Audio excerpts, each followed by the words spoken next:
বিশ্বনাথপুৰ নামৰ গাঁও এখনত ৰাজু নামৰ ল'ৰাজন বাস কৰিছিল। ৰাজুৱে গাঁওখনৰ সকলোকে সহায় সহযোগিতা কৰি বৰ ভাল পাইছিল। ৰাজুৰ বাপেকৰ অনুপস্থিতিত মাকে ঘৰখনৰ সকলো দায়িত্ব পালন কৰিছিল।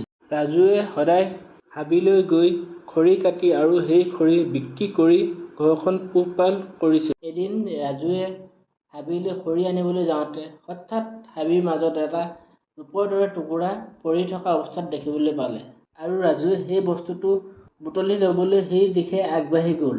ৰাজুৱে বস্তুটো বুটলি লোৱাৰ পিছত ৰাজুৱে দেখিলে যে এগৰাকী ৰাক্ষসী বুঢ়ী তাৰ আগত থিয় হৈ আছে। ইয়াকে দেখি ৰাজুৱে উচপ খাই উঠিল। আপুনি ইয়ালৈ কিয় আহিছে? ভয় নকৰিবা ৰাজু, মই এইখন হাবিৰে ৰক্ষক। তোমাৰ হাতত পোৱা এই বস্তুটো এটা সাধাৰণ বস্তু নহয়। ইয়াক যেতিয়া তুমি ভাল কামত ব্যৱহাৰ কৰিবা, ই তোমাক সকলো প্ৰকাৰে সহায় কৰিব। আৰু যদি ইয়াক বেয়া কামত ব্যৱহাৰ কৰা তেনেহলে ই কোনো কাম নকৰে তেতিয়া। আৰু এই কথা শুনি ৰাজুৰ মুখত হাঁহি বিৰিঙি উঠিল। ধন্যবাদ জংঘলী আইতা, আপুনি মোক এইটো উপহাৰ দিয়াৰ বাবে। এই বুলি কৈ জংঘলী আইতা তাৰ পৰা নোহোৱা হৈ গ'ল। আনফালে ৰাজুৱেও যাদুকৰী শিলটো লৈ ঘৰলৈ বুলি আনন্দ মনেৰে বাট ল'লে। ৰাজুৱে ঘৰৰ আঁতৰৰ পৰা চিঞৰি আহিল। অ মা, চোৱাচোন চোৱা, আজি মই কি পালো। মাকে ঘৰৰ ভিতৰৰ পৰা মাত লগালে। আহচোন আহ, ভিতৰলৈ আহ। ইমান আঁতৰৰ পৰানো কিয় ইমান টেটু ফালি আছো? ৰাজুৱে মাকৰ ওচৰলৈ গৈ মাকক সকলো কথা খুলি পাতি ক'লে। চাওঁচোন চাওঁ, আমি ইয়াক পৰীক্ষা কৰি চাওঁ ই কাম সঁচাই কৰে নে নকৰে। ৰাজুৱে যাদুকৰী শিলটো উলিয়াই ক'বলৈ ধৰিলে। যাদুকৰী পাথৰ, তুমি এতিয়া আমাক খাবলৈ ফল যোগান ধৰা। এই বুলি তিনিবাৰ কোৱাত ৰাজুহঁতৰ সন্মুখত টেবুলখনত ফলেৰে উপচি পৰিল। ইয়াকে দেখি মাক আৰু ৰাজুৰ মনত হাঁহি বিৰিঙি উঠিল। ভালে হৈছে, এতিয়া তুমি মানুহবোৰক আৰু বেছি সহায় কৰিব পাৰিবা। হয় মা, তুমি এতিয়া যাদুকৰী পাথৰটো ভালকৈ থৈ দিয়াগে। মই তোমাকে খাবলৈ কিবা এটা যোগাৰ কৰোঁ। তোমাৰ ভোক লাগিবলৈও সময় হ'ল নহয়। ৰাজুহঁতৰ গাঁৱত বহুত দিন ধৰি বৰষুণ হোৱা নাছিল। বৰষুণ নোহোৱাৰ ফলত খৰাং হ'বলৈ আৰম্ভ কৰিলে। আৰু খৰাং হোৱাৰ বাবে কৃষকসকলে কৰা শস্য, গছ-গছনি, খেতি-বাতি সকলো নষ্ট হৈ যাবলৈ ধৰিলে। আৰু ইয়াকে দেখি কৃষকসকলে পথাৰত দুখ মনেৰে বহি আছে।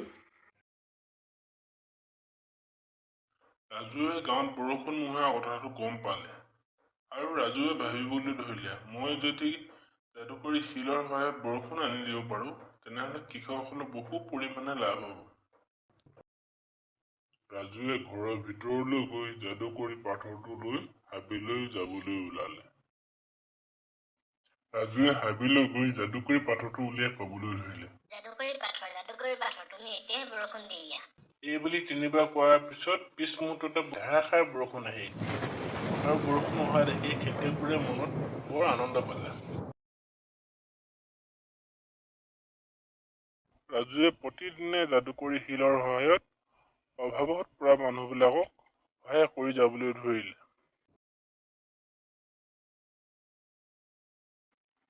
আন দিনাৰ দৰে সেইদিনাও ৰাজুৱে নিজৰ ঘৰত যাদুকৰী শিলৰ সহায়ত মানুহক সহায় কৰিবলৈ প্ৰয়োজনীয় বস্তুবোৰ উলিয়াই আছিল। আৰু এই সকলোবোৰ দৃশ্য ঘৰৰ ওচৰৰে এগৰাকী মহিলাই লুকাই মনে মনে চাই আছিল।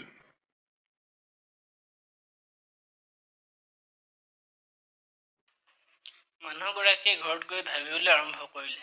মই যদি কেনেবাকৈ ৰাজুৰ সেই যাদুকৰী শিলটো চুৰি কৰি আনিব পাৰোঁ, মোৰ তেতিয়া সা-সম্পত্তি, টকা-পইচা বহুত হৈ যাব আৰু মই জীৱনটো সুখেৰে অতিবাহিত কৰিব পাৰিম। ৰাজুৱে সেই যাদুকৰী শিলটো কেনেকৈ আনিব পাৰে তাৰ উপায় ভাবিবলৈ ধৰিলে। ৰাজুৰ ঘৰত মানুহ নোহোৱা সুযোগ লৈ সেই মহিলাগৰাকীয়ে সিহঁতৰ ঘৰৰ পৰা এই যাদুকৰী শিলটো চুৰি কৰি আনিলে। ঘৰলৈ ঘূৰি আহি সেই যাদুকৰী শিলটো বিচাৰি নোপোৱাত সি দুখ মনেৰে বহি আছিল। মানুহগৰাকীয়ে ঘৰ পাই যাদুকৰী পাথৰটো উলিয়াই ক'বলৈ ধৰিলে। যাদুকৰী পাথৰ, তুমি এতিয়া মোৰ ঘৰটো সোণেৰে উপচাই পেলোৱা। এই বুলি তিনিবাৰ ক'লে। তিনিবাৰ কোৱাৰ পিছতো কোনো কাম নিদিলে। আৰু এবাৰ ক'বলৈ ধৰিলে। যাদুকৰী পাথৰ, তুমি এতিয়া মোৰ ঘৰটো সোণেৰে উপচি পেলোৱা। হঠাৎ জংঘলী বুঢ়ীয়ে আহি উপস্থিত হ'ল আৰু জংঘলী বুঢ়ীক দেখি মানুহগৰাকী উচপ খাই উঠিল। কোন তুমি? তুমি এই যাদুকৰী শিলটো ক'ত পালা? মই এই শিলটো ৰাস্তাৰ কাষৰ ছাইডতে পৰি থকা পাইছিলোঁ। তুমি মিছা কথা নকবা। এইটো তুমি ৰাজুৰ ঘৰৰ পৰা চুৰি কৰি আনিছা। নহয়, মই সঁচা কথাই কৈছোঁ। তুমি সঁচা কথা কোৱা। মোৰ খং উঠিলে কিন্তু তোমাৰ বিপদ হ'ব। মই ৰাজুৰ ঘৰৰ পৰা মানুহ নোহোৱা অৱস্থাত এইটো শিল চুৰি কৰি আনিছিলোঁ। এই যাদুকৰী শিলটো তোমালোকৰ নিচিনা লোভী মানুহৰ কাৰণে নহয়। এই শিলটোত যোনে নিস্বাৰ্থভাৱে মানুহক সহায় কৰে আৰু তাৰ বাবেহে বনোৱা হৈছে। বুলি কৈ জংঘলী বুঢ়ীয়ে মানুহগৰাকীৰ পৰা যাদুকৰী শিলটো কাঢ়ি ল'লে আৰু হঠাৎ অন্তৰ্ধান হ'ল। আৰু মানুহগৰাকীয়ে এই সকলোবোৰ দেখি অবাক লাগি চাই ৰ'ল। আনফালে ৰাজুৱেও যাদুকৰী শিলটো নোপোৱাৰ কাৰণে দুখেৰে দিনবোৰ অতিবাহিত কৰিব ধৰিলে। ৰাজুৱে ভাবিলে যে সি হাবিলৈ গৈ জংঘলী আইতাক সকলো কথা খুলি খালি ক'ব আৰু তাৰ ভুলৰ বাবে ক্ষমা বিচাৰিব। এদিন সি হাবিলৈ যাবলৈ ওলালে। হাবিত গৈ সি দুখ মনেৰে কান্দি কান্দি বহি আছে।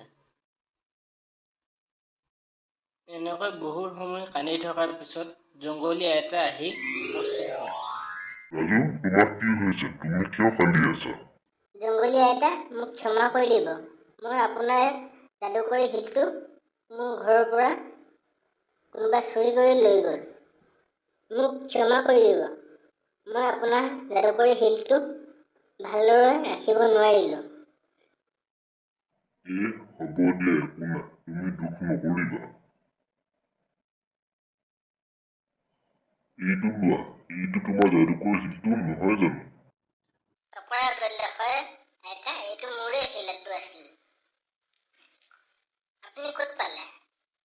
তোমাৰ ঘৰৰ পৰা মানুহ নোহোৱা সুযোগ লৈ শিলটো চুৰি কৰি লৈ গৈছিল আৰু তাই শিলটো অসৎ কামত ব্যৱহাৰ কৰিছিল।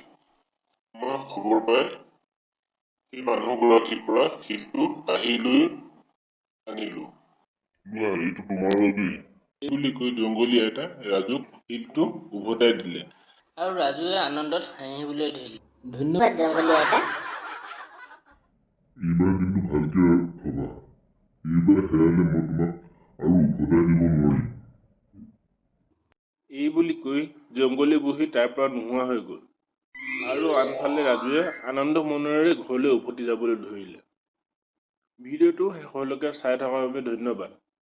যদি ভিডিঅ'টো ভাল পালে লাইক কৰিবলৈ আৰু চেনেলটো ছাবস্ক্ৰাইব কৰিবলৈ নাপাহৰিব। ধন্যবাদ। জয় আই অসম।